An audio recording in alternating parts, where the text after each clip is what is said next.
Good morning po mga ka-AutoCAD. Welcome back po sa ating Billy AutoCAD tutorials. Ang topic po natin ngayon is scale model 1:100 pero in millimeters po tayo. So may naka-prepare po ako ngayon dito na 4 na linya. So start tayo sa 1 meter. Then next is 2.5 meters.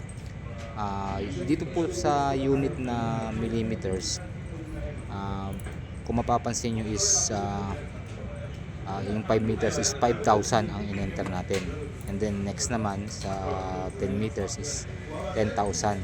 So yan po ang pagkakaiba ng unit ng millimeters sa meters.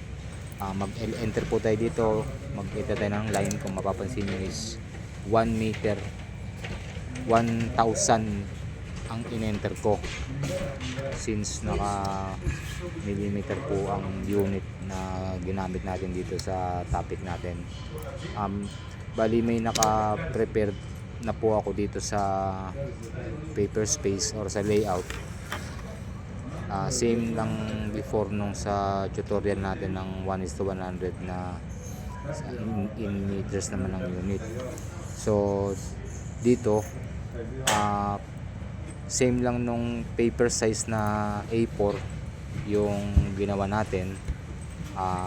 Pakicheck nyo po dito, i-highlight po natin sa PDF yung preview. Pakicheck na lang po dito yung sukat ng A4 paper size natin. Given na po dyan yung length by width.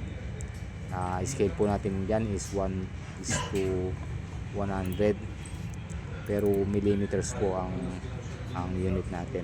Ulitin po natin para baka magkalituhan po dun sa before natin na topic na 1:100 in meters po siya. Ito naman 1:100 in millimeters po.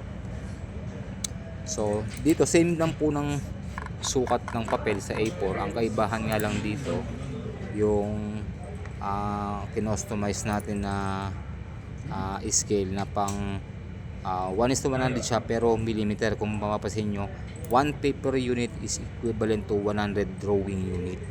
Yun po ang gagawin nating setup dito sa 1:100 na millimeters. Pero dito sa setup natin sa 1:1000, naka 1:1 siya. Yun po ang setup na gagawin natin dito. Preview po natin, click po natin na corner to corner para ma-preview niya yung kabuuan ng A4 size natin. So apply po natin sa layout, then preview. Same lang po before. Kung ano yung magiging outcome kapag pinrint out natin to. So meron po tayo dyang row, merong column na may explanation din po sa taas. Pakibasa nyo na lang po. Same lang po ng result yan kung nagprint po tayo sa A4 na yung for example 1 meter, 1 cm pa rin siya. And then sa kapag actual size naman siya is 1 meter pa rin ang lalabas. Dito nagdagdag lang ako ng row, bali 4 na pinakita ko para iba't ibang length ng line ang mai-check natin. So dito meron akong nagawang drafting sa project namin sa Pinas dati. Pinipreview ko lang dito yung size ng A3 and then versus sa A4 para mapakita natin sa mga viewers na tama yung sukat natin. Okay, thank you po.